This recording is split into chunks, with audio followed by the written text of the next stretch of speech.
Hello, this short webinar is titled A Country Built to Last, a deeper look at the core and divine providence. We've been taking a look at the four names of God and the Declaration of Independence and tying it back to the concept of the Creator as the core.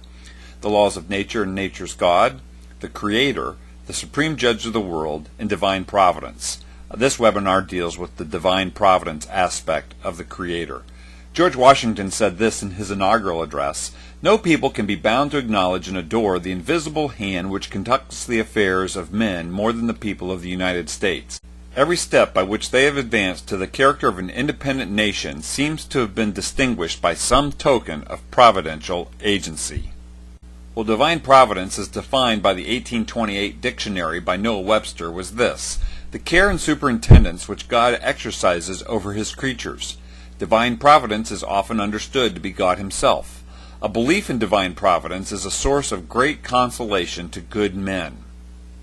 We could summarize it in this fashion: divine providence is how God leads, guides, makes himself known to those he created through events, circumstances, and other means.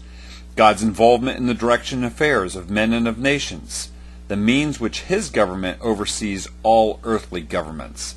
To distill even further, God's guiding activity amongst people and nations. This was a common theme for sermons during the founding period. Let's take a look at a few remarks from John Witherspoon in a summary fashion from a sermon in 1776. Themes of his message included: divine providence can be very obvious or very subtle and almost hidden.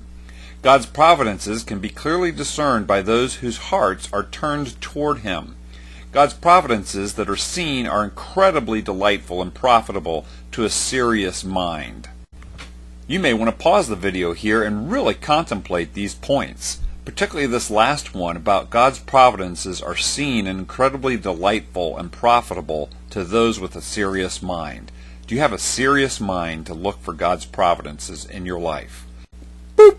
Another sermon from 1794, David Osgood. Some summary points. The wise and intelligent will delight in investigating the providences of God. Providences are intended to make a lasting impression on us. God's purpose is that by beholding his providences, people might be so affected as to have God continually in their thoughts and thereby honor and serve him.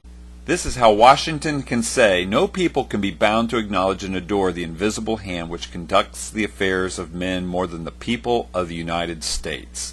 So in case you missed it in our earlier definition, Noah Webster identified that divine providence is understood to be God himself. And so this is our final tie back of the four names of God to the Creator. Divine providence is the Creator himself. My name's Craig Seibert. Thanks for listening.